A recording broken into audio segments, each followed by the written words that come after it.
among the two wavelengths.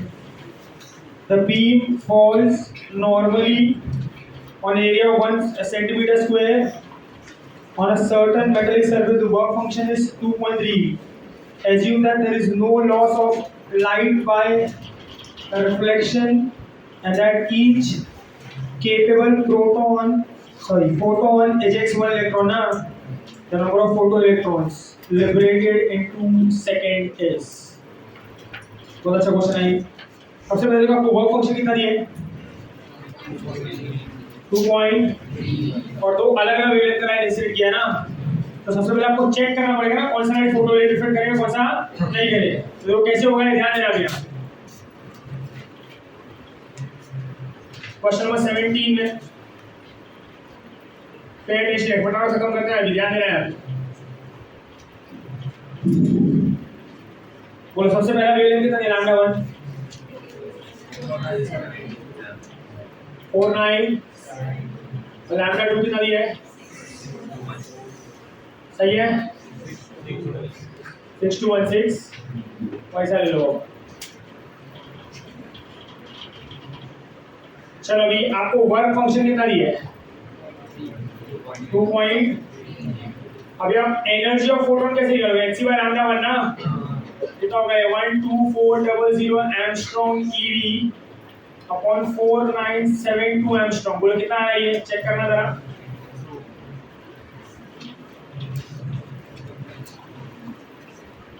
तो इसमें भी क्या होगा? एंगस्ट्रॉम ईवी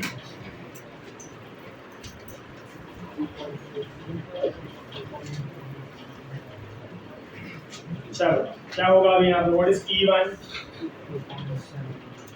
कितना है ये? E1 कितना है? 2.5 और ये कितना है? 1240 ये 2 से तो कम ही होगा है ना? 1.8 हाँ कितना है ये? 6 to 1240 ना, इट्स अराउंड 1.8 eV ना। अब देखो अगर आप E1 देखोगे तो वो फंक्शन से बड़ा है ना, पर E2 वो फंक्शन से, तो बोलो दोनों लाइट फोटो इलेक्ट्रिफाइड कराएगा किससे पे? कौन सा? लैम्डा 1 या लैम्डा 2? तो बोलो इसके लिए फोटो इलेक्ट्रिफाइड होगा ना, इसके लिए नो फोटो इलेक्ट्रिफाइड। क्यों? क्योंकि यहाँ पे जो एनर्जी है of photon is lesser than work function, यहाँ पे जो एनर्जी है is greater than work function, so इसके लिए फोटो इलेक्ट्रिफाइड होगा, इसके लिए नहीं हो। सही है ये। तो आपका सिर्फ कौन सा वेवलेंथ वैलिड है यहाँ पे? दोनों वेवलेंथ वैलिड है एक। सिर्फ ये वाला ना, कौन सा? लैम्डा। तो आपका जो फोटॉन्स इजेक्ट होगा, फोटॉन जो इलेक्ट्रॉन को इजेक्ट करेगा उसे लैम्डा 1 के वैसे करेगा ना, लैम्डा 2 का कोई पार्टिसिपेशन नहीं है। तो अब देखो ऐसा बोलेगा जो टोटल इंटेंसिटी है वो दिया है दोनों सोर्स का मिला के, और दोनों इंटेंसिटी जो है दोनों सोर्स में इक्वल रिगार्ड होता है ना, टोटल इंटेंसिटी कितना दिया है वहां पे? 3.6 इनटू, और ये दोनों सोर्स का मिल गया ना। बोलो यहाँ पे एक ही सोर्स वैलिड है दोनों source. So for lambda 1 intensity कितना हो जाएगा? I डैश भी I/2 ना, आधा हो जाएगा, ये नहीं समझा? बोलो भाई आपको क्या चाहिए? नंबर ऑफ फोटॉन चाहिए ना? क्या चाहिए? Number of photon. एक फोटोन एक इलेक्ट्रॉन को निकालना ना, क्वेश्चन दिया है, तो नंबर ऑफ फोटॉन्स और नंबर ऑफ इलेक्ट्रॉन्स कैसा होगा? सेम। तो what is number of photons? ये ना इंटेंसिटी का तो फॉर्मूला क्या था? निकाला था हमने, फटाफट बताओ। ऊपर देखिए हमने लिखा कि नहीं? आपने नहीं लिखा? I लैम्डा 80 अपॉन HC है। देखो I लैम्डा 80 अपॉन क्या? HC। What is I here? 1.8 into 10⁻³ hello. What is lambda? 4972 into 10⁻10 ना, नहीं समझा? मीटर में एरिया कितना है? 10⁻⁴ मीटर स्क्वायर ना, टाइम कितना है? 2 सेकंड ना, और HCU का लिखो 2 into 10⁻25। आप ईवी में मल्टीप्लाई इसको किस में लिखोगे? नॉर्मल यूनिट्स में, हाँ ना। चलो अभी क्या कैंसिल आउट हो गया? यहाँ पे 2 क्यों आया? बोले ये कितना 10⁻25, ये कितना 10⁻3 -10 -70 ऊपर जाएगा तो 10⁸ ना, बोला into 10⁸ और आपको इसको मल्टीप्लाई करना है 1.8 into 4972 कितना होगा? उसका आंसर देखो ना, नियर बाय होगा 9 वाला आएगा ना। 1.8 into इसको 5 ले लो, कितना आता है 9 ना, कितना आता है 9 वाला आंसर कौन सा है ए ना, then this 2 ये मल्टीप्लाई होगा ना भाई 1.8 को 2 ले लो 4925 5000 10000 के आसपास आएगा ना, तो 10 3 आएगा कि नहीं आएगा, आंसर क्या आएगा 9 हो गया, दो ऑप्शन है ना ऐसे 9 भी हो सकता है 11 भी हो सकता है, एक्चुअली 11 के आसपास आएगा,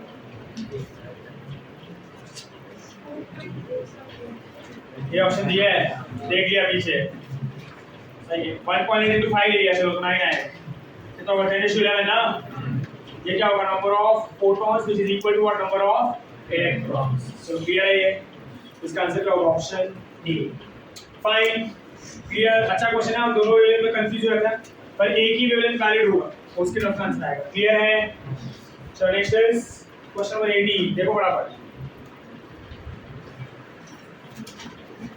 18 में वो क्या दिया है, monochromatic light of frequency u1 irradiates a photocell and the stopping potential is found to be what v1 ना, if the same cell is irradiated by a monochromatic circuit of frequency nu2 what is the new stopping potential, वो दो equation ना, दो equation क्या बनेगा यार, बोलो ev0 is what h nu minus phi naught, सही है, अरे बोलो भाई, तो बोलो स्टॉपिंग पोटेंशियल पहला कौन सा होगा ना, is what h nu1 minus what phi naught, और ये क्या होगा ev02 ना, क्या होगा ये क्या होगा h2 minus phi naught, सही है, बोला आप क्या करोगे इक्वेशन को अगर देखोगे सबट्रैक्ट करोगे ना, इसको क्या करोगे क्योंकि आपको वर्क फंक्शन को एलिवेट करना है ना, और ev02 is what h nu2 minus h nu1 ना, phi naught एलिवेट हो जाएगा है ना, सही है, तो बोला आपको क्या चाहिए v02 चाहिए v01 चाहिए, क्या चाहिए v0, बोलो ev02 will be what h common nu2 minus nu1 plus ev01, तो बोलो v02 क्या हो जाएगा h into nu2 minus nu1 upon e plus v01 ना, ये होगा इसका, चलो क्लियर है, ये सिंपल है, हेलो ऑप्शन कौन सा है सी, yes or no, so this is question number 18, next is 19, ध्यान देना है 19 and 20 सिंपल है, ध्यान देना है, क्या दिया है, when the energy of incident photon is increased by 20%, the kinetic energy of the photoelectrons is increased from 1 eV to 1.5 eV ना, the work function of the metal is, बोलो एनर्जी ऑफ फोटोन कितने percent से बढ़ा है 20% ना, bye बोला है ना, तो अभी क्वेश्चन नंबर कौन सा ये 90, बोलो E2 क्या होगा E1 plus 20/100 of E1 ना, कितना होगा 1.2 E1, अरे क्लियर है ये, नेक्स्ट आगे बोलो, अभी नेक्स्ट आपको इक्वेशन बनाना है यहाँ पे, तो बोलो E1 क्या होगा, सॉरी यहाँ पे आपको स्टॉपिंग पोटेंशियल की तरफ से काइनेटिक एनर्जी की तरफ से काइनेटिक एनर्जी ना, तो Ke1 क्या होगा,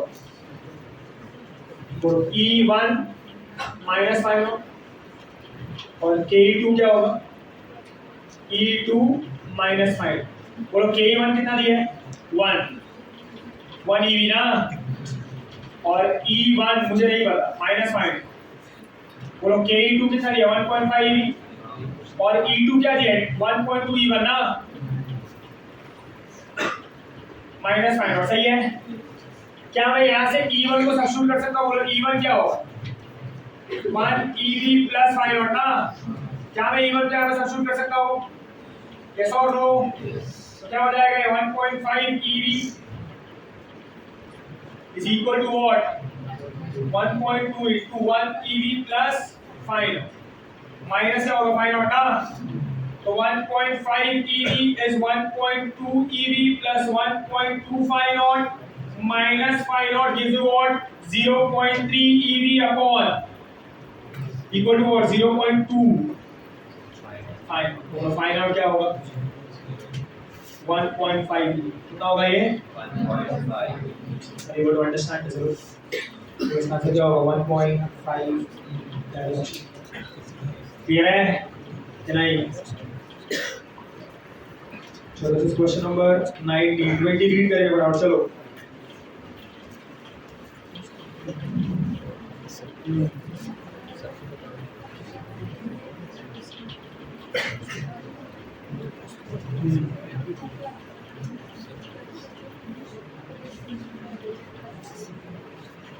प्रैक्टिस से हो जाता है. सॉल्व करोगे तो आ जाएगा. 2 points.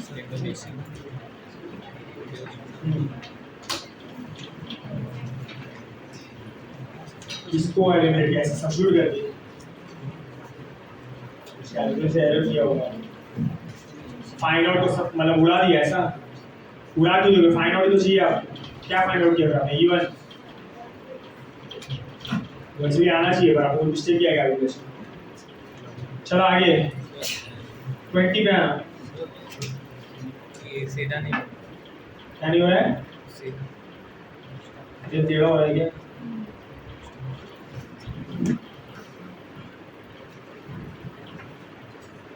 चलो 20 में लोग क्या दिया है?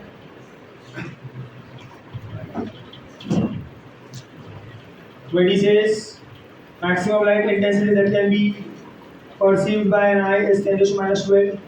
The number of photons of wavelength 6 to 10 to the minus 7 meter that must enter the pupil of the eye na, of area 10 to the minus 4 meter square per second for vision is approximately. Number of क्या पूछा है? Photons. क्या दिया है आपको? Intensity दिया. Same formula ना. तो 20 में फॉर्मूला कौन सा आएगा? सेम यही. इधर गया. हाँ ये रहा. तो n क्या होगा? AT अपॉन क्या? h. What is I? What is wavelength? Area time कितना? 1 सेकंड ना. HC कितना? 12 to 10 to बोले कितना हो जाएगा? ये 1 3 बोले कितना होगा? 10 to minus 12. ये कितना हो जाएगा? minus 90 minus 23 ना. ऊपर जाएगा तो +2 ना. तो कितना आएगा? 3 into 10 to 2 that's 300 ना.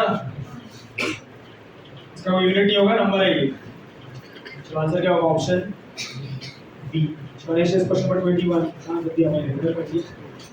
So 21 पे आना. चला ना बराबर. So next is 21.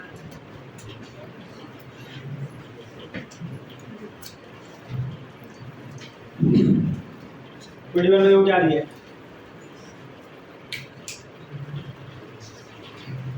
When a certain photosynthetic surface is illuminated with monochromatic light of frequency u, the stopping potential for a photoelectric current is V0 by 2. When the same surface is illuminated by monochromatic light of frequency q by 2, the stopping potential is V0. The threshold frequency ना same ही है ना. देखो यहाँ पे क्या होगा? भाई आपको कौन सा इक्वेशन यूज करना है? EV0 is h nu minus h nu naught ना. तो पहले में आपको क्या दिया है? V0 1 कितना दिया है? V0 बाय और ये कितना होगा? h फ्रीक्वेंसी कितना दिया? q by 2 ना. न्यू माइनस ये कितना होगा? h new. बोलो सेकंड में पोटेंशियल कितना हो रहा है? V0 ना. और फ्रीक्वेंसी कितना हो रहा है? q by minus h new not. सही है. आप क्या करोगे? अभी इसको लेके इधर सब्स्टिट्यूट कर दो. हो गया.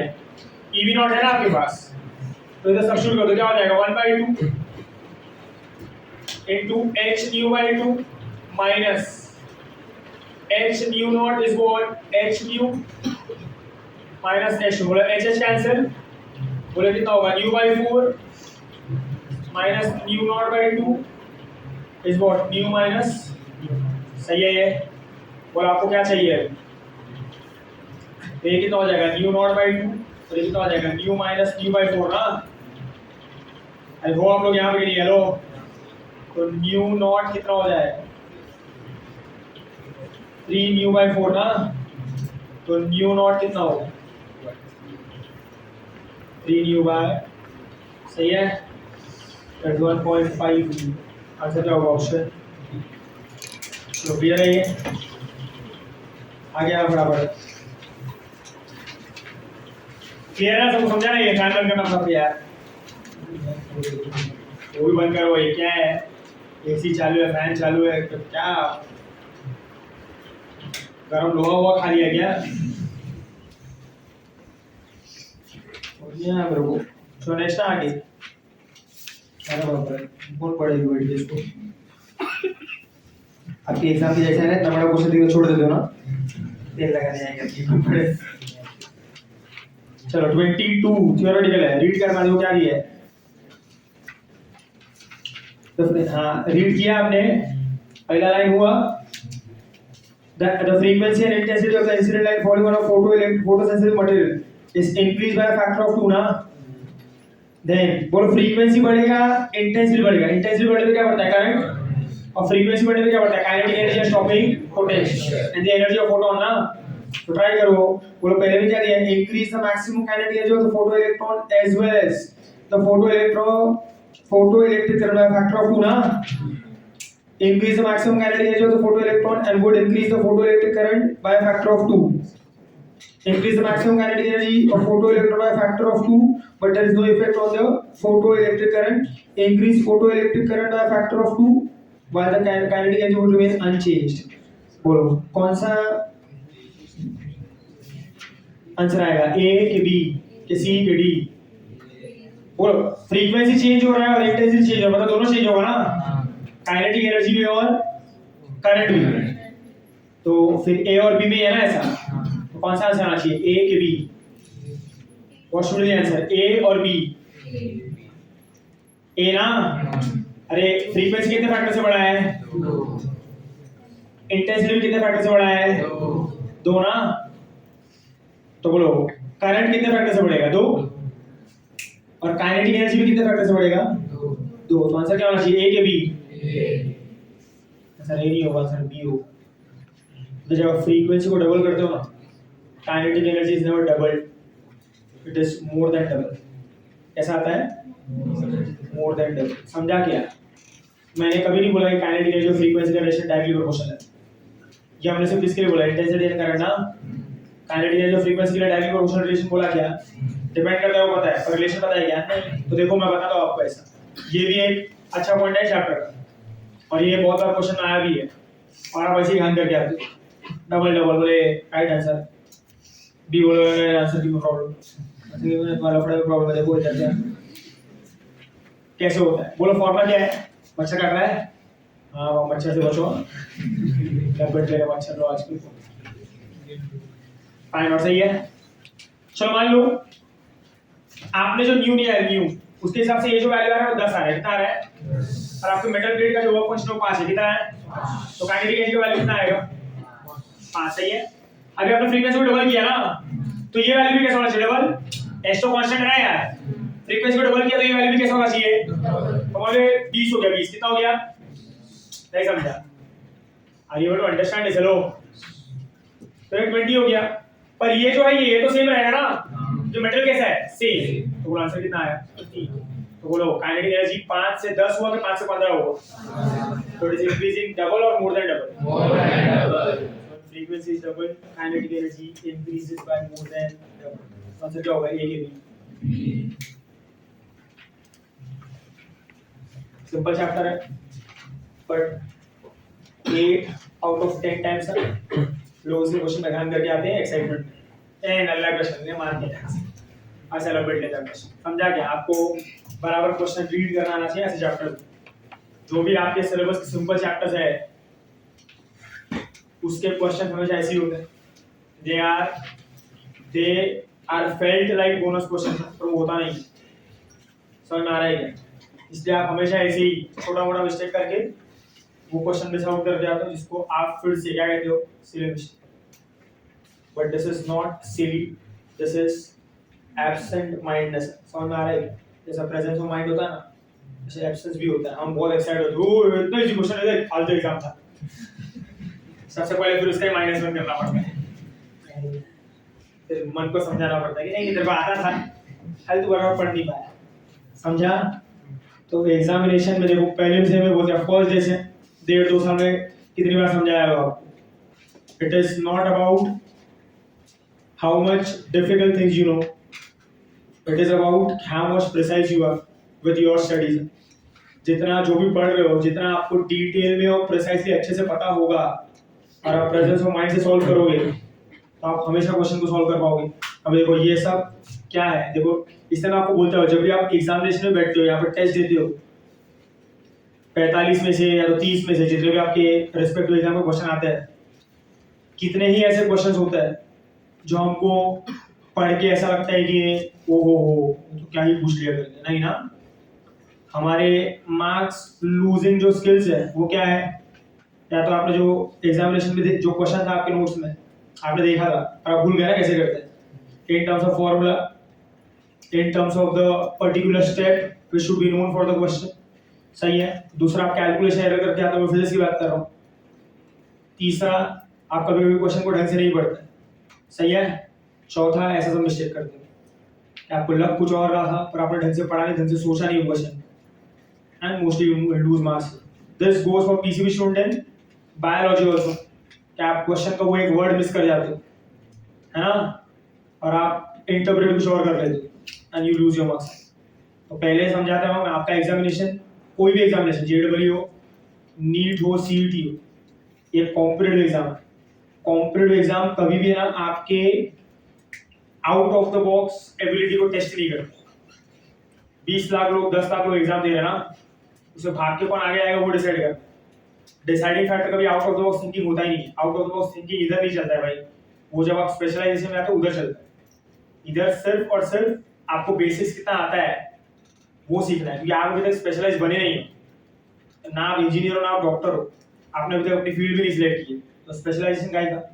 You are studying general things ना। अरे जितने भी लोग जेडब्ल्यू देने वाले, जितने भी लोग डॉक्टर बनने वाले, इंजीनियर बना रहे, irrespective of any engineering you do, any doctor you become, yes or no, आपको फिजिक्स पढ़ना ही पड़ेगा, आपको केमिस्ट्री पढ़ना ही पड़ेगा, आपको मैथ्स पढ़ना ही पड़ेगा, बायो पढ़ना ही पड़ेगा, है ना। So you are right now studying general subjects. तो जनरल सब्जेक्ट्स में जो आपका स्पेस है जिसमें आपको कंपटीशन करना है वो भी जनरली होगा, तो इससे nothing is going to be out of the box. Differentiator ना ये सभी होता है, कैसे छोटे मोटे चेंजेस कर देते क्वेश्चन में जो आपको प्रेजेंस ऑफ माइंड के साथ सॉल्व करना होगा, दिस बिकम्स अ डिफरेंशिएटर। इससे मैं आपको पहले ही बोलता हूँ, एक साल में मैं 10 बार बोला होगा, ये वापस बोलूंगा, जो भी आपके पास मटेरियल है it is more than sufficient enough to crack the examination. ये एग्जामिनेशन को क्रैक करना कोई ऐसा जवाब नहीं है, बात नहीं है कि भाई कुछ आपको खजाना ढूंढना पड़ेगा और इसका कोई तो कोड है, सीक्रेट कोड वगैरह है जो आप ढूंढ के निकालोगे तो हो जाएगा। देखो आपको एक सिंपल स्टैटिस्टिक बताता हूँ, इस पहले भी बताया हुआ है, इंडिया में 20 लाख लोग 10 लाख लोग इंडिया लेवल पे एग्जामिनेशन देते हैं। तो देखो फ्रॉम एवरी स्टेट ना, साउथ से भी है, नॉर्थ से भी है ना, महाराष्ट्र, ये वो जो भी स्टेट है, हर एक जगह पे हजारों, पूरे इंडिया में गिनो तो लाखों कोचिंग इंस्टीट्यूट है ना। हर एक कोचिंग इंस्टीट्यूट में ऑन एवरेज 500,000 बच्चे पढ़ते हैं, तो ऐसे लाखों इंस्टीट्यूट हो गए ना। हर एक इंस्टीट्यूट का अपना एक पैटर्न है पढ़ाने का, चीजें समझाने का, टेस्ट लेने का, चीजों को कन्वे करने का। बट फिर भी ऐसा कभी नहीं होता है ना कि भाई सिर्फ एक ही पर्टिकुलर स्टेट में से और एक ही पर्टिकुलर जगह से सब पास होके निकले, नहीं ना, कि they have the right method. कुछ टॉपर्स, कुछ अच्छे मार्क्स आने वाले नॉर्थ से भी होता है, कुछ अच्छे मार्क्स आने वाले साउथ से भी होता है, जहाँ पे दोनों का पैटर्न पढ़ाई का पूरा अलग अलग। कुछ अच्छे मार्क्स आने महाराष्ट्र से भी होंगे, कुछ अच्छे मार्क्स आने वाले एमपी से भी होंगे। From every state you are getting an average amount of students ना who are scoring that much good amount of marks। इसका मतलब ये है ना कि इस एग्जामिनेशन को कोई मेथड ही नहीं है ना, every method is right ना, as long as you are scoring marks। yes और नॉर्थ वाला जो कर रहा है, साउथ वाला कुछ अलग कर रहा है, महाराष्ट्र वाले कुछ अलग कर रहे हैं, हम कुछ अलग कर रहे हैं, कोई दूसरा इंस्टीट्यूट कुछ अलग कर रहा है, but at the end of the day everyone gets marks ना। तो ये तो कितना आप सोचने जाओगे तो कितना ही कुछ ब्यूटीफुल चीज है ना ये, कि everyone following a different path can end up at the same place ना। इसका मतलब ये है कि इसमें कोई भी एक अप्रोच सेट ही नहीं है, कोई मेथड नहीं लगता है, कोई सॉल्विंग नहीं लगता है, ये सिर्फ और सिर्फ आपके दिमाग का खेल है। You just need to check on your ability and you just need to be clear with your concepts and basics, बाकी सब अपने आप सेट होते चले जाते हैं। तो इसीलिए सर ये बुक कर लूँ, सर वो बुक कर लूँ, सर ऐसा कर लूँ, सर वैसा कर लूँ, सर मैं इसका टेस्ट रिजॉइन कर लूँ, सर मैं उधर से पढ़ लूँ, मेरी बहन ने ऐसा बनाया, भाई ने, ये सब का जरूरत नहीं। आपको जो मटेरियल दिया है प्रिसाइजली कंसाइजली अगर आप उसको ढंग से करते हो 3 4 5 बार 6 बार, तो आप प्रॉपर हो जाओगे उस चीज के। आप अभी भी डिफरेंस फील कर सकते हो जो आपके 11th के टॉपिक्स है, जो आपने 10 15 20 बार टेस्ट दिया है, और जो नए टॉपिक्स हुए हैं इसका टेस्ट अभी तक आपने 1 2 बार या नहीं दिया है, वो टॉपिक में और वो टॉपिक में आप डिफरेंस फील करोगे ना कि ये टॉपिक में आपका ज्यादा टाइम जाता है सोचने के लिए, वो टॉपिक्स में भी कम टाइम लगता है ना, उसको पढ़ने के लिए भी, उसको समझने के लिए भी, उसको एग्जामिनेशन में क्रैक करने के लिए भी। आप कल जो चैप्टर्स में आप 10 में से 5 क्वेश्चन कर पा रहे थे, शायद आप आज 10 में 7 क्वेश्चन कर पा रहे हो, यस और no. So this is a process which requires repetition. जितनी बार आप चीजों को रिपीट करोगे, जितनी बार आप चीजों को बार बार वही चीज को समझने का ट्राई करोगे, उतना आपका क्लैरिटी ऑफ थॉट बढ़ेगा, और जितना क्लैरिटी ऑफ थॉट बढ़ता है उतना आप ज्यादा प्रिपेयर्ड होते हो एग्जामिनेशन के लिए। समझ में आ रहा है क्या? इसलिए मैं अभी भी कहूँगा आपके पास जो भी डेटा है, आपके पास जो भी कंटेंट है, दैट इज सफिशिएंट एनफ। और ये मैं पॉइंट इसलिए आज बोल रहा हूँ क्योंकि अभी 4 दिन में आपका सिलेबस खत्म हो जाएगा।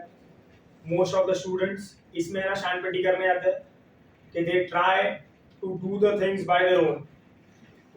मैं घर पे बैठ जाता हूँ, इंटरनेट है, गूगल है, ये है, वो है, आपने 10 तरकीबें निकाल के रखी होगी। मैं फिर से बोल रहा हूँ, अभी जो मैंने एग्जाम्पल दिया, इस एग्जामिनेशन की कोई तरकीब नहीं, it doesn't have any solution और a particular method to crack the examination. ये सिर्फ आपके और आपके दिमाग का खेल है। जितना आप अपने माइंड को ब्यूटीफुली ट्रेन कर पाए उतना ज्यादा मार्क्स आते हो। समझ में आ रहा है? In terms of confidence, in terms of relevance to the subject, आपको पता होना चाहिए प्रिसाइजली आपको क्या पढ़ना है। समझ में आ रहा है? इसीलिए आपको जो भी दिया गया है, आपके पास इंटरनल्स है, पहले उसको क्लियर करो। आपके पास जो भी रेफरेंस बुक है ना, मैंने आपको पहले बोला था, अभी बोलूंगा, reference book is never for getting you marks. Reference book is only for getting you relevance, कि भाई जो मैं पढ़ रहा हूँ ढंग से पढ़ रहा हूँ, क्योंकि एक स्टूडेंट में कॉन्फिडेंस होता है कि नहीं मैंने बुक सॉल्व की है तो अब मेरे को मार्क्स आएगा करके, ये इसीलिए कराया जाता है। Reference book is only just to give you confidence, और वो आपको कुछ नहीं देता। समझ में आ रहा है?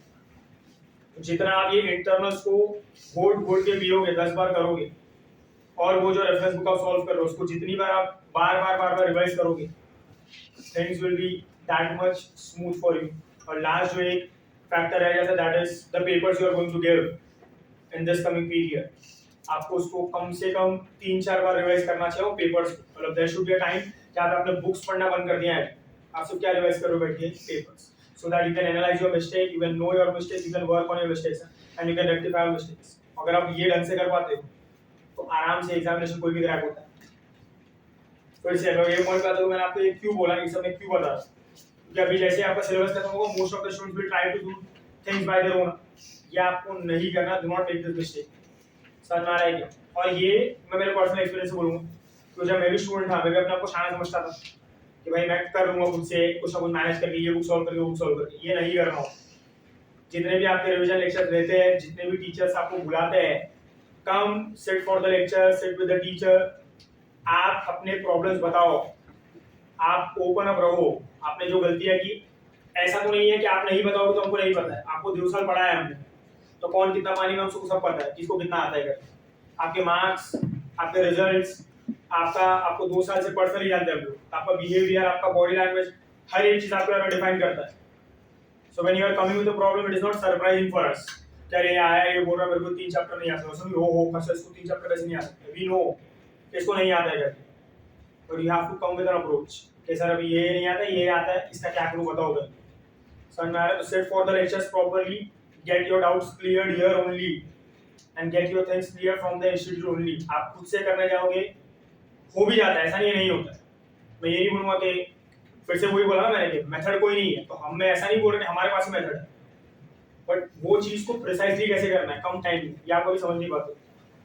और आपको अपनी की हुई चीज पे कभी कॉन्फिडेंस नहीं आता, क्योंकि आप जब करके आओगे तो आप टीचर से बात करोगे तो he will give you that एक ट्रस्ट बताएगा ना आप पे कि नहीं आपने सही किया करके। ये सुन के ही हमारा आधा कॉन्फिडेंस आ जाता है कि no no I am on the right track. पर आप जब खुद पे घर पे खुद से सब चीजें करने का ट्राई करते हो, आपको कॉन्फिडेंस देने वाला कोई नहीं है। और जब तक आप अपनी चीजों के बारे में कॉन्फिडेंस फील नहीं करोगे, आप इस दुनिया में ये पढ़ाई है, आप कुछ भी करो, आपको कभी भी कोई चीज में रिजल्ट नहीं आएगा। समझा? मैं फिजिक्स टीचर हूँ, मैं कहता हूँ कि मुझे फिजिक्स पढ़ाना आता है, पर एट द सेम टाइम मैं ये कह रहा हूँ कि मैं आके पढ़ाऊंगा नहीं किसी को, पर I am a great physics teacher. पहली बात तो ये आप मानो या ना मानो, मैं खुद को नहीं माना पाऊंगा ना। घर पे बैठ के बोल तो रहा हूँ कि I am a great physics teacher, पर मेरे को डाउट तो रहेगा ना। तो मुझे अगर अपने आप को, आपको तो छोड़ो, अपने आप को जस्टिफाई करना है कि I am a good physics teacher, तो मुझे पढ़ाना तो पड़ेगा ना। तभी तो मुझे कॉन्फिडेंस आएगा जब आप अप्रूव करोगे ना मुझे कि नहीं सर समझा करके, then I will get confidence ना। एग्जैक्टली आपको भी यही चाहिए। समझ में आ रहा है? डू योर थिंग्स, भले कम करो ज्यादा करो, उसकी बात नहीं कर रहे। और याद रखना 6 महीने में ना आपको बहुत गालियां पड़ने वाली। आप पहले तो दिमाग से निकाल दो, do not feel ashamed of being humiliated or insulted by someone who is thinking right about you. आप इतनी बात समझ लो, इंसान को बुरा ना सिर्फ 2 चीजों पर लगना चाहिए। पहले, if I am going to hurt your self respect, and second, if I am hurting your integrity. अगर मैं आपके कैरेक्टर को असैसिनेट करता हूँ, या तो आपके एक पर्टिकुलर कुछ फिजिकल लुक को या तो मेंटल लुक को अगर मैं हिट करता हूँ, तब आपको बुरा लगने का हक है। पर अगर मैं आपको कह रहा हूँ कि आप पढ़ते नहीं हो, आप ये नहीं करते हैं, आपको ये करना चाहिए था, आप ऐसे हो, आप वैसे हो, if I am talking to you with respect to your studies, you should not feel bad. अगर आपको बुरा लग रहा है तो आपका ईगो बहुत छोटा है इस दुनिया में सर्वाइव करने के लिए। एज लॉन्ग एज मैं आपको ये ना बोलूं कि आप कैसे दिखते हो, आप क्या पहनते हो, आप क्या खाते हो, आप कैसे हो, तब तक आपको फर्क नहीं पड़ना चाहिए। समझ में आ रहा है? The day I start assassinating you, मैं आपके पर्सनल पे जा रहा हूँ कुछ ना कुछ, क्या आप ऐसे हो, आप वैसे हो, आपके घर वाले ऐसे, आपकी मम्मी ऐसे, आपके डैडी ऐसे, आपकी परवरिश ऐसी हुई है। If I talk about this all things, then I am wrong. Then any teacher is wrong. But till the time I am talking about something related to your studies, your behavior related to your studies, आपको बुरा नहीं लगना चाहिए और आपको उससे डरना भी नहीं चाहिए। आपको गाली पड़ने ही वाला है, क्योंकि जिसके पास आप अप्रोच कर रहे हो, he is going to demand something more from you every day, जब तक आपका एग्जामिनेशन नहीं हो जाता। मैं आपको ये तो नहीं कहने वाला कि आज आपने 4 क्वेश्चन करके आए, तो मैं ये तो नहीं बोल सकता ना आपको चलो 4 क्वेश्चन में बुक बंद करो 2 दिन आराम करो, नहीं ना। What will I do? I will give you more time sums ना, you can use your time ना। आपको लगेगा यार 10 सम दे दिया 2 दिन में कैसे होगा, but that is where you learn to push your limits ना। चलो 10 में से 8 तो हो गए, 7 तो हो गए, 6 तो हो गए, 6 करके आओगे डेफिनेटली आपको गाली पड़ेगा कि 10 बोला था 6 क्यों किया। But you need to keep on pushing your limits. अब जितना अपने लिमिट को पुश करोगे उतना ज्यादा आप अच्छे बनोगे। समझ आ रहा है? आधे लोग ना इसमें रह जाते हैं, ईगो इतना बड़ा हो जाता है ना हमारा ये उम्र में कि हमको लगता है कि ये मेरे को बोलने वाला कौन है, जब देखो तब सुनाते रहता है, जब देखो तब गिनाते रहता है। ये सब चीज का फर्क नहीं पड़ना चाहिए। Getting my point? आप पहले वो बात को सुनो, सामने वाला क्या बोल रहा है, किस पर्सपेक्टिव से आपसे बात कर रहा है, कौन से पॉइंट पे बात कर रहा है, फिर आप उसको समझो कि ये मेरे लिए था कि मैं कुछ चीज में हूँ उसके लिए था। क्या मैंने श्रेयस को रास्ते में कभी बोला है कि तू कैसा दिख रहा है अजीब सा? नहीं ना। मैं सिर्फ श्रेयस को क्या बोल रहा हूँ, श्रेयस पढ़ाई नहीं कर रहा है यार, एग्जामिनेशन में से एटीट्यूड नहीं चलता है। पर I am wrong, I am not wrong. जब तक मैं उसको पर्सनली अटैक नहीं करता, इस दुनिया कोई भी आदमी आपको पर्सनली अटैक नहीं करता, आपके सेल्फ रिस्पेक्ट को, आपके प्रिंसिपल्स को, आपके मॉरल को, आपके इंटीग्रिटी को हर्ट नहीं करता, वो बंदा आपके लिए गलत नहीं है। इसलिए in my life I am also open to a lot of criticism. मेरे को नहीं फर्क पड़ता, आप आके बोलोगे भी ना, शायद मैं उस दिन सुन के शायद रिटेलिएट भी कर दो, पर मैं घर पे आके उसके बारे में सोचता जरूर हूँ कि ऐसा सामने वाले क्यों बोल, as long as it is not hurting my sentiments.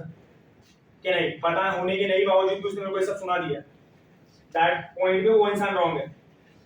ये मैं आपको इसलिए बोल रहा हूँ क्योंकि आप अभी यही इसी में रहोगे।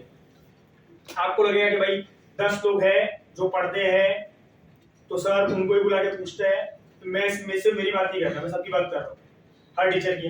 ये ऐसा नहीं चलता है, इसमें आप गलत हो, ये कभी ऐसा प्रोसेस है ही।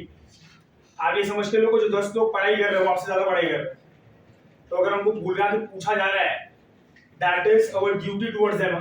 क्यों? क्योंकि आप वो नहीं कर रहे जो वो कर रहे हैं। समझ में आ रहा है? They are the people who are doing the things which have been told to them ना, पर आप कर रहे हो क्या? नहीं। तो फिर आपको बुरा भी लगना चाहिए अगर उनको बुला के स्पेशल ट्रीटमेंट मिल रहा है, क्योंकि उनको 4 चीज बोली गई, उन्होंने 4 चीज को अप्लाई किया अपनी लाइफ में, तो मेरे लिए वो बंदा सही है। सीए पूरी दुनिया कॉन्फ्लिक्ट ऑफ इंटरेस्ट पे चलती है। आप किसी के इंटरेस्ट में रहोगे तो वो आपको हमेशा कंसिडर करेगा। आप उसके कॉन्फ्लिक्ट ऑफ इंटरेस्ट में आए, आपने उसकी बात नहीं सुनी, तो आपको भाव नहीं देने वाला। समझ में आ रहा है? अरे गेटिंग माय पॉइंट। एक भिखारी रास्ते में बैठा है, आपने उसके आके रोटी दी, उसने आपको थैंक यू बोला, तो दूसरे भी आके रोटी दोगे ना? वही भिखारी को अगर आप फिर से रोटी देते हो और आपको मुंह पे फेंक के मारता है, तो क्या आप दूसरे उसको रोटी देने वाले हो? ये प्रोसेस वैसा ही है। समझ में आ रहा है? As long as you keep on following the things told by us and you approach us, आपका हर एक काम होके मिलेगा। समझ में आ रहा है? बट एज लॉन्ग एज आप सोचते हो कि नहीं मैं कुछ नहीं करूंगा तो मुझे सामने से कंसिडरेशन मिलना चाहिए, दुनिया ऐसे नहीं चलती है। दुनिया ऐसे नहीं चलती है। आप ये बात समझ लो इधर से। तो आपको भी चाहिए कि मुझे पूछा जाए, मुझे कंसिडर किया जाए, then you have to take your steps. जब तक आप ये स्टेप्स नहीं लेते हो तब तक आपको वो कंसिडरेशन नहीं मिलेगा, वो रिस्पेक्ट नहीं मिलेगी, वो वैल्यूएशन नहीं मिलेगा जो आपको मिलना चाहिए। भले आप कितना भी पोटेंशियल रखो, इस दुनिया में कदर पोटेंशियल की नहीं होती है। इस दुनिया में सिर्फ पोटेंशियल कदर होती है तो वर्क डन की। फिर इसमें भी पढ़ा है ना ये, as long as you keep on working you will be respected. समझ में आ रहा है? मैं आके यहाँ पे अगर फैल के कुर्सी लेके बैठ जाऊँ कि भाई आप तो सुन के आए हो ना मार्केट में, बाहर सुना है ना कि मैं कितना अच्छा फिजिक्स पढ़ाता हूँ, तो ठीक है ना, बैठ जाता हूँ। आपने तो सुना है ना, तो believe me, as long as I am teaching in a correct way then only you are going to consider me ना। 5 साल अच्छा पढ़ाने के बाद 6ठा साल भी अगर मैं खराब पढ़ाता हूँ, फिर क्या, आई एम डन, फिर कोई नहीं आएगा मेरे पास।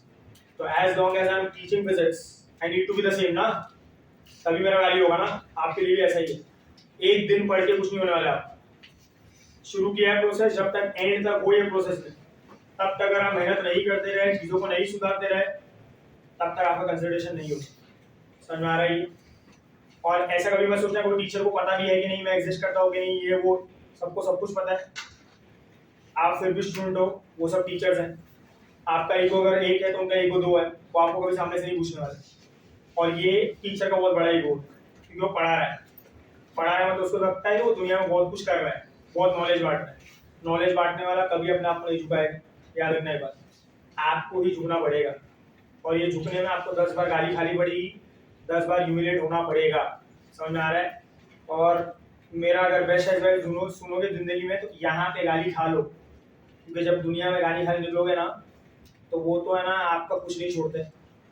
कैसे खड़े रहते हो, कैसे बोलते हो, कैसे खाते हो, कैसे हंसते हो, कैसे घूमते हो, क्या पहनते हो, क्या नहीं पहनते हो, हर एक चीज का आपको कमेंट मिलने वाला है। समझ में आ रहा है क्या? कौन सी जात के हो, कहाँ से आते हो, कभी उठते हो, कभी सोते हो, एवरीथिंग इज जज्ड।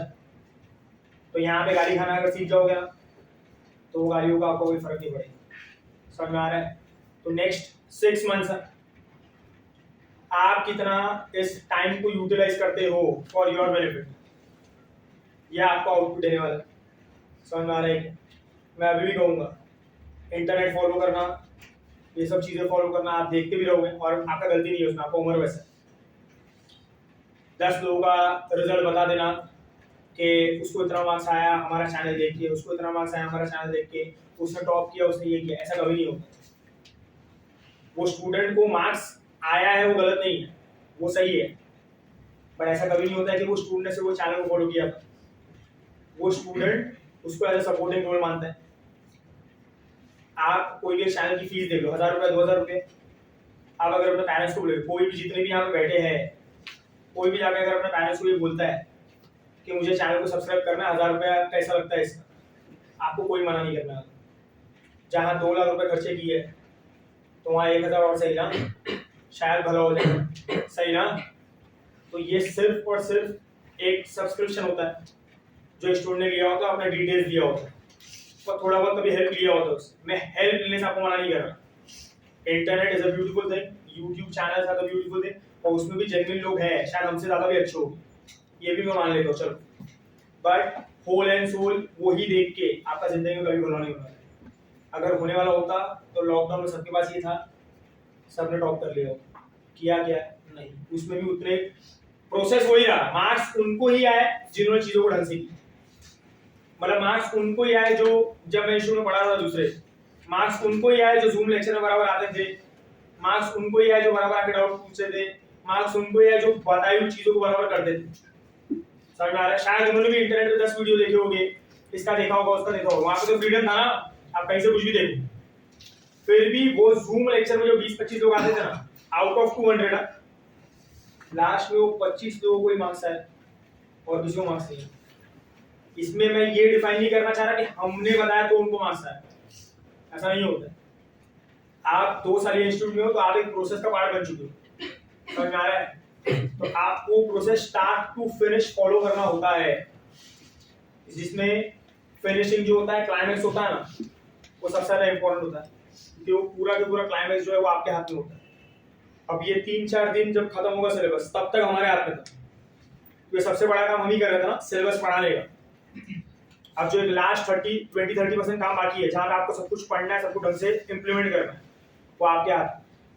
तो आप बोलोगे मैं टेस्ट दूंगा, नहीं दूंगा, चीज़ों को करूंगा, नहीं करूंगा, नहीं, ये वाला टेस्ट देता हूँ, फिर 4 दिन छुट्टी लूंगा, फिर मैं 12 घंटे बैठ के वीडियो देखूंगा, 15 घंटे बैठ के वीडियो देखूंगा, फिर ये कर लेता हूँ, मैं वो कर लेता हूँ।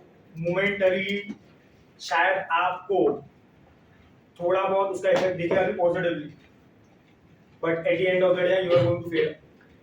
हजारों में से, लाखों में से, करोड़ों में से वो 1-2 बच्चे ही होते हैं जो इस चीज को ना बहुत ब्यूटीफुल यूज करके कुछ ना कुछ कर लेते हैं। अगर आपको लगता है कि आप वो स्टूडेंट हो, देन वेल एंड गुड, पर अगर आप ये रिस्क लेने की एबिलिटी रखते हो, देन गो फॉर इट, मैं आपको रोकूंगा नहीं। पर अगर आपके मन में 1-2% भी डाउट है इस चीज को लेके, देन चुपचाप वो सब बंद नहीं करने बोल रहा मैं। आप जो भी करते हो, जो आपको फायदा देता है, वो आप करो, बट प्राइमरी जो चीज है वो शुरू जो इंस्टीट्यूट कह रहा है उससे होनी चाहिए और खत्म भी उस पर होनी चाहिए। समझ में आ रहा है? यहाँ पे फलाना ढंग का आपको 10 सेशन मिलेगा, ये वाले इंस्टीट्यूट का टेस्ट सीरीज ज्वाइन कर लो तो उधर बहुत मार्क्स आ जाता है, ये वाला चैनल देख लो, इधर बैठ के वो 1 शॉट लेक्चर देख लो। अभी वो सीरीज आ रहा है यूट्यूब पे 1 शॉट लेक्चर का, ना 30 डेज में ये पूरा फिजिक्स पढ़ा देंगे, ना 20 डेज में ये पूरा केमिस्ट्री पढ़ा देंगे, ना 1 हफ्ते में पूरा ये कर देंगे। अरे भाई, अगर ऐसा ही करना होता तो 2 साल के झक मार रहे थे हम, इतना गला चीर फाड़ फाड़ के। हम भी आते लास्ट में साइंटिफिक में सब पढ़ा के चले जाते ना। अगर साइंटिफिक में सब होना था तो क्यों मैं इतना परेशान हो रहा हूँ चिल्ला चिल्ला के पढ़ा के। समझ में आ रहा है ना? If the process was so simple and if I am charging so much money of you from you ना, तो मैं तो आराम से ही पढ़ा था ना आपको, रोज बुलाता 1-1 घंटा पढ़ा था, छोड़ देता, आप भी कुछ मैं भी कुछ। 60 घंटे में अगर काम होने वाला था तो जितना उनके लिए आसान होता मेरे लिए भी आसान है ना। मेरे लिए तो और भी आसान है, ज्यादा पैसा लग रहा है, सही ना? पर क्यों इतना एफर्ट डाला, क्यों दिन रात लेक्चर हो रहा है, क्यों हर एक चीज को इतना घस घस के पढ़ाया जा रहा है, क्यों हर एक चीज को इतना बताया जा रहा है, इतना नोट्स दे रहे, इतना एग्जाम दे रहे, क्यों? समझ में आ रहा है? लास्ट ये सब करता है इंस्टीट्यूट ही है, लास्ट में कुछ पर्टिकुलर टॉपिक्स के लिए तो कुछ चीजों के लिए आप सपोर्ट लेते हो, ऑनलाइन का, इसका उसका, विच इज नॉट रॉन्ग, अभी कहूंगा which is not wrong, but दुनिया वालों को प्रोजेक्ट ऐसे किया जाता है कि आपने वो लिया था इसीलिए हुआ, समझ आ रहा है? वो लेने की वजह से नहीं हुआ। Getting my point? खाना बनाना आपको सिखाया किसी ने, पर आप नमक डालना भूल गए थे, तो किसी ने खाली आपको फोन करके बोला कि नमक डालो करके, तो खाना सही हो जाएगा। बस ये सब का काम वही होता है, खाली चीज़ों को थोड़ा सा अच्छे से परफेक्ट कर दें। और अगर आप सोच रहे हो कि स्क्रैच से स्टार्ट करके एंड तक आप सब कुछ इसी से कर लोगे, then you are a part of the wrong world. ऐसा कभी नहीं होने वाला, कभी भी नहीं होने वाला। समझ में आ रहा है? इसलिए मैं कहूँगा 6 महीने जो भी चीज़ें हैं, जो भी आपको करना है, जो भी, देखो माइंड में आपने कुछ ना कुछ तो सोचा होगा अपने बारे में कि मैं ऐसे ऐसे ये एग्जाम देना चाहता हूँ, ऐसे ऐसे इतना मार्क्स आना चाहता हूँ, ये कॉलेज में चलेगा। समझ में आ रहा है? मैं रियलिस्टिक बात कर रहा हूँ, नॉट आइडियलिस्टिक। आइडियली तो ड्रीम कुछ भी कर सकता, अरबोपति बनने का, करोड़पति बनने का, है ना? पर रियलिस्टिक भी मन होता है कि मुझे ये करना है। जितने आप रियलिस्टिक हो उसके हिसाब से टीचर से बात करो, get your things in a right way and start approaching it with the right frame of mind. और आप अगर शुरू कर रहे हो कोई प्रोसेस को, तो उसको एंड तक निभाने का आप में एबिलिटी होना चाहिए, उसमें आप कहीं भी बीच में 10, 15, 20 दिन में डगमगाए तो आप समझ लेना आपने अपना प्रोसेस को खराब कर दिया। क्योंकि जब टीचर आपको कह रहा है कि 10 दिन में इतना होना चाहिए, 15 दिन में उतना होना चाहिए, 20 दिन में इतना होना चाहिए, 30 दिन में ऐसा होना चाहिए, कोई भी टीचर हमें बात नहीं कर रहा है, उसको उसका वैल्यू पता है, समझ में आ रहा है कि इतने दिन में करने से कैसे कैसे चीजें होगी, कैसे कैसे इवॉल्वमेंट होगा, कैसे कैसे मार्क्स आएगा। मुझे कोई मजा नहीं आ रहा है आपको टास्क देने में, आपको ये करने में, उल्टा मेरा हेडेक है वो, क्योंकि मुझे बाद में उसको फॉलो अप करना पड़ता है। समझ में आ रहा है? मैं तो आप आओगे बोल दूंगा भाई ये देखो ये चैप्टर कल करके लाओ करके, अभी आप छक मारो, आज हो, कल हो, परसों हो, तरसों हो, कैसे भी हो। समझ में आ रहा है? पर आपको टीचर प्रिसाइजली बोल रहा है कि 15 दिन में करके आना, नेक्स्ट वीक तक कर लेना, 10 दिन में हो जाना चाहिए, 20 दिन में हो जाना चाहिए, 25 दिन में हो जाना चाहिए। If you are still doubting the things told by a teacher or told by anyone else, ये पहले तो डाउट पे आप खत्म कर दिया पूरा प्रोसेस, और ना राइट। हाँ, हो सकता है कि शायद ना खत्म हो पाए, एक टीचर को भी समझता है कि शायद नहीं हो पाएगा, पर वो नहीं होने पाने पे भी ऐसा होना चाहिए कि भाई 100% बोला था तो एटलीस्ट 70, 75, 80% तो करके आया। इसको बोलते नहीं हो पाना। आप बोलोगे मैं 20% करके आया हूँ और आपने बहुत ज्यादा काम दिया था तो मैं 80% नहीं कर पाया, मतलब आप चूना लगा रहे हो बैठ के, आपसे नहीं हो पाया, फिर खुद को ही समझ जाने का कि नहीं होने वाला अपने से। B out of the process, give someone else chance कि शायद वो कर पाएगा। समझ में आ रहा है? 6-7 महीने हैं, मैंने आपको पहले भी 10 बार समझाया, अभी भी आपके पास चांस है चीज़ों को सुधारने का, चीज़ों को ढंग से करने का। और पूरे अगर आधे घंटे का भाषण सुना होगा तो मैंने कभी मार्क्स की बात नहीं की। मैंने आपको पहले ही बोला, आई एम स्ट्रॉन्ग बिलीवर कि मार्क्स वार्क्स ये सब जो है ये सब बाई प्रोडक्ट है, और ठीक है वो उस दिन की बात होती है। उस दिन शायद आपके तुक्के भी सही चले, अगर आपके नसीब ने साथ दिया तो आपने 5 तुक्का और 5 के 5 राइट, 20 मार्क और बढ़ गया ना, शायद आपको किधर पुणे का कॉलेज मिला था, मुंबई पहुंच गए। That is your luck and your life ना, that is something which God has planned for you. But आप कितना एफर्ट डालते हो वो ज्यादा मैटर करता है। तो मैंने आपको पहले ही बोला, अगर आपका एफर्ट्स ट्रू होगा तो you will land at a good place. ऐसा कभी नहीं होता है कि सब बकवास चला गया, पूरा 2 साल मेरा वेस्ट हो गया। It is never a waste. Waste तभी होगा अगर आप इसको वेस्ट करोगे तब। It is totally in your hand. और देखो मैं मतलब थोड़ा सा भी पढ़ता लिखता जाता हूँ, मैं ज़्यादा बताता नहीं लोगों में, ज़रा ज्ञान दे रहा है।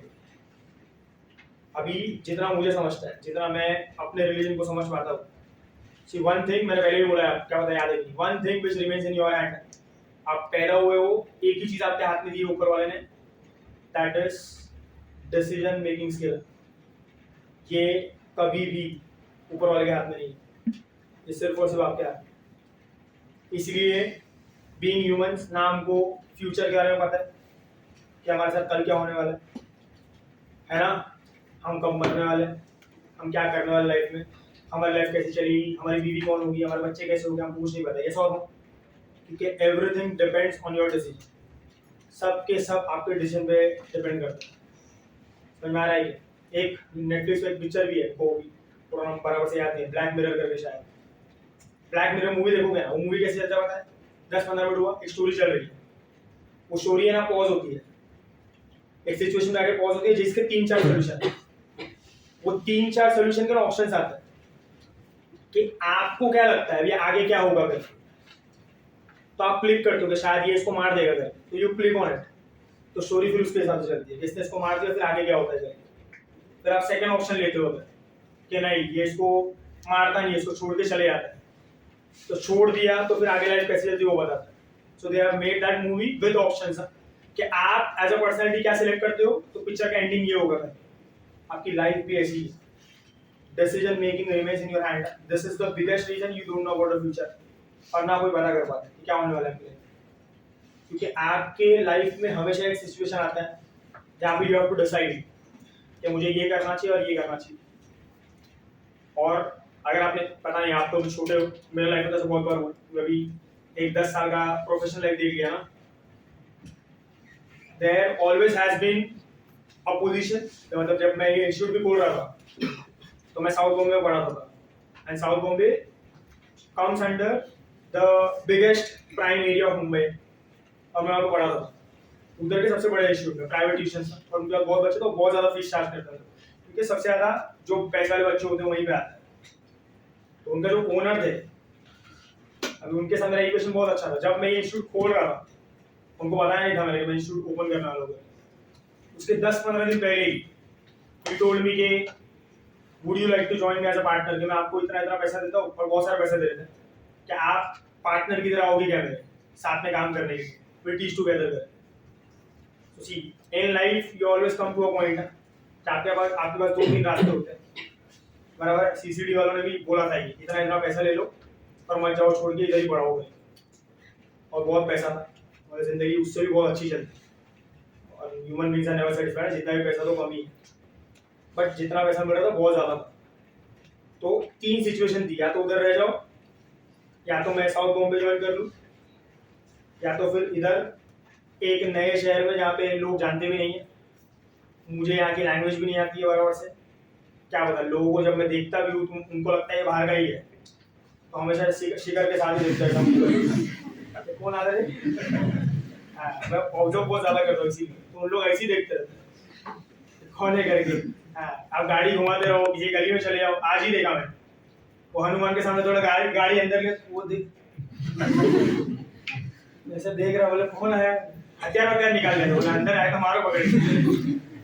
सो इन अ सिटी लाइक दिस यहाँ पे बहुत सारे इफ्स एंड बट्स जो आपको नहीं समझेंगे, तो आप छोटे पर मुझे समझते हैं। Having a lot of ifs and buts, इतना पैसा लगाना पड़ता है, सब कुछ करना पड़ता है, एंड यू नेवर नो ना इट विल वर्क और इट विल फेल, क्या चल पाएगा नहीं चल पाएगा। और सबसे बड़ा डाउट तो ये था कि हमको लगता है कि हम बड़े टीचर है, और सच में दुनिया मानती है कि नहीं, तो नहीं पता। तो मालूम पड़ा ये सब एक प्राइम था कि खोल तो दिया, कोई बच्चा है नहीं सर, तभी तो झूठ बोल रहे थे हम लोग आपका मन रखने के लिए। सही ना? 3 ऑप्शंस थे, सोचा पहले 2 बार, फिर एक दिन सोचा ये कि भाई जब मैं फील्ड में आया था तो यही ड्रीम लेके आया था कि खुद का इंस्टीट्यूट होगा, जो भी करेंगे, फेल होगे, मरेंगे या तो जिएंगे, पर एक तो ये नाम पे लेके जाएंगे कि भाई खुद का इंस्टीट्यूट चालू किया था, जो लोगों को बोल के आया था। बस इसी नाम पे ऐसा था कि चल छोड़, पैसा वैसा गया तेल लगाने, इधर आएंगे 4 बच्चों को ठुकटेंगे, उसी में अपनी जिंदगी सही चलने वाली, और इंस्टीट्यूट खोल दिया। अभी भी बहुत कुछ काम बाकी है, there is still long way to go, but still I can say the output is very fine. बहुत कुछ सही चल रहा है और भी सही चलेगा if you work hard. But यही कह रहा हूँ मैं, डिसीजन मेरे हाथ में था ना, इसमें ऊपर वाले कुछ नहीं, डेस्टिनी वेस्टिनी कुछ नहीं है।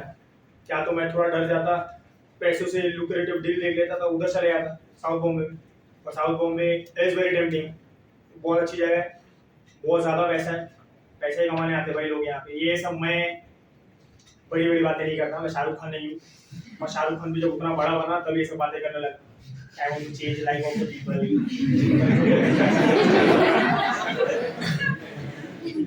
मैं पहले मेरा भला करना चाहता हूँ, मेरा भला होगा तो मेरा मन होगा दूसरों को भला करने के लिए।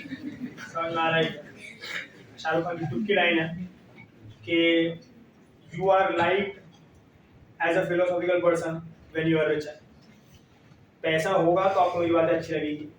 अभी कोई भी ऐसा रास्ते पे से चाय वाले टपरी वाले को अलग सारे खड़ा करते, शायद वो अच्छी बात कर रहा होगा, और आप क्या बोल रहे, चाय बेचता है क्या है, चाय बेच रहा है, खुद अपने को ज्ञान दे रहा है, इंजीनियर डॉक्टर, शायद वो सही बोल रहा हो ना, और उसको नहीं मानो। तो मैं कोई ऐसा बड़ा संत आदमी नहीं हूँ, मैं पैसा कमाने ही आया हूँ। बट हाँ, इसमें ऐसा नहीं कि सिर्फ पैसा ही बोले, 4 लोग का भला भी करना है, but at the same time वो 4 लोग भी भला होने के लिए मानने चाहिए। मैं ये नहीं करने वाला कि भाई घर पे जाके पढ़ा लेना, ये कर, जब तक मनी नहीं है पढ़ा के मतलब नहीं। तो वो भी है, प्राइमरी चीज वो भी है, they want to help students। आगे जाके जो एक आउट ऑफ कैपेसिटी स्टूडेंट है उनके लिए भी कुछ करना है, पर ऐसे बड़ी बड़ी बात है जब कर लूंगा तब वो दुनिया वाले मानेगा। अब मैं बोलूँगा गरीब बच्चे को पढ़ाना है, इसके पास पैसा नहीं, उनको पढ़ाना है, उनके लिए कुछ करना चाहते हो, तो आपको लगेगा हाँ हाँ करो, तो हमसे पैसे क्यों लिए, हम भी गरीब ही, ऐसा मान लो। इंस्टीट्यूट चलाने के लिए बहुत पैसे लगते हैं भाई, अभी समझ में आया, बिल भर के। सो वो भी एक रनिंग कॉस्ट होती है, जब एक बड़ा हो जाता है इंस्टीट्यूट, बहुत पैसा आ जाता है, then you can do all this. Philosophy तभी आती है जब आप पैसे वाले हो, कोई गरीब आदमी फिलोसॉफी नहीं जान सकता, और झाड़ भी जाता तो कोई सुनता नहीं, तो पहले खुद का देखो भाई। समझना, तो पैसे कमाने आए होंगे तो पैसे वो जो लुक्रेटिव देंगे, but at the end of the day 8 साल से 12 साल से दोस्त है, एंड वो भी मेरे दोस्त हैं, उनका दोस्त भरोसा बहुत ज़्यादा उन पर, उसको भी मुश्किल। तो ऐसा था कि चल ठीक है, मरेंगे तो साथ में मरेंगे, जिएंगे तो साथ में रहेंगे। मार खा के अगर निकले भी सांगली से तो साथ में मार खाएंगे। हाँ, पर मैं तेरे से फाइट करूंगा फिर मैं तेरे से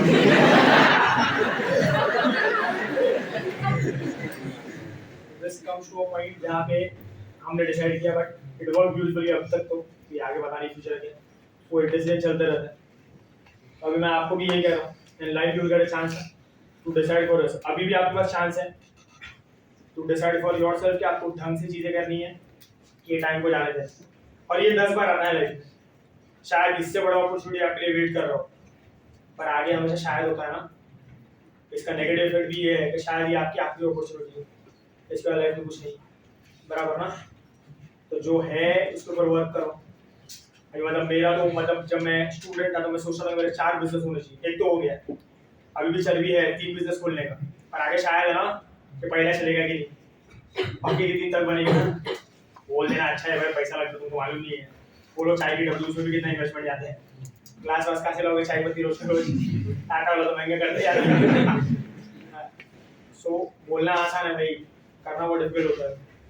तो 4 बिजनेस खोलने का मन अभी भी होता है ना। सिखाया हुआ मेरे को कॉलेज में एक टीचर ने सिखाया था कि there are 3 fields, one is education, second is pharmaceutical, इलाज करना, and third is food industry. इसमें कभी रिसेशन नहीं आता है।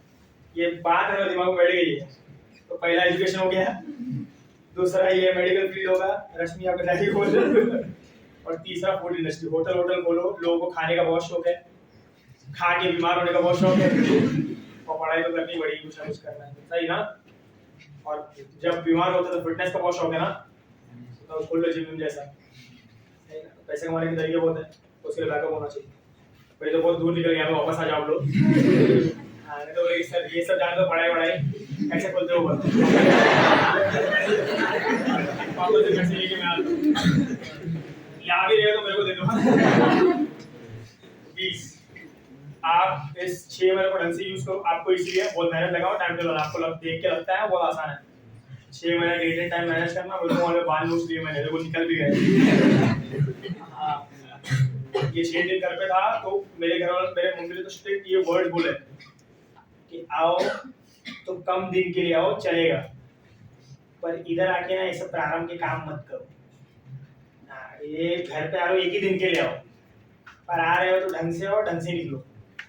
क्योंकि घर पे आने के बाद भी एक तो मेरा आदत है, फोन पे जब बात करता हूँ पूरे घर पे चलते रहता हूँ। मेरी मम्मी को देखते ना चक्कर आते हैं, तो बैठ जाना चक्कर आते हैं, और मेरे को दिखता नहीं है कौन किधर बैठा है। हम लोग घर में मैंने बताया पूरा देयर इज ऑल फ्लोरिंग, तो तकिया लेके लेटे तो मैं कभी चलता है तो उसके ऊपर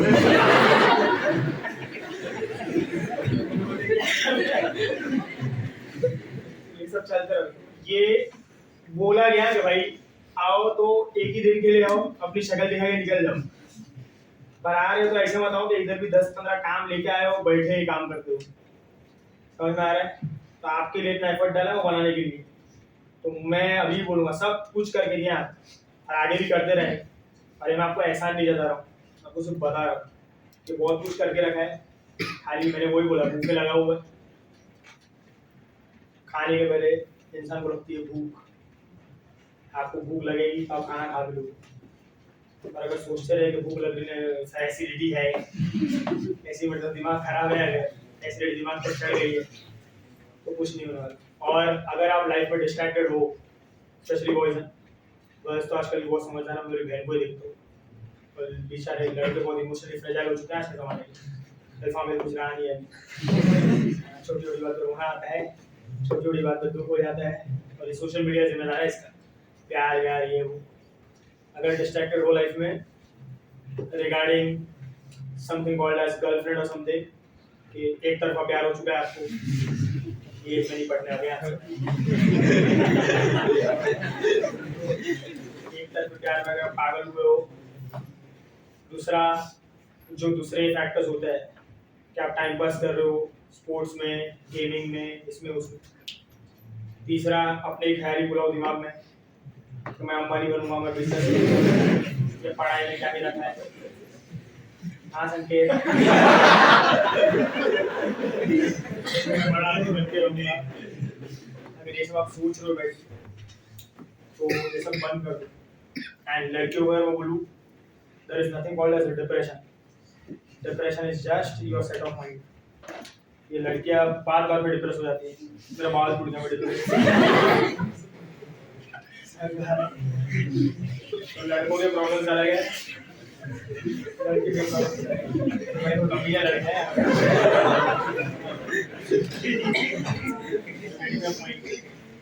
तो दोनों के लिए चांसेस इक्वल है, समझ में आ रहा है। और ये मैं आपको समझाता है और ये समझाते भी रहूंगा जब तक आप यहाँ पे हो।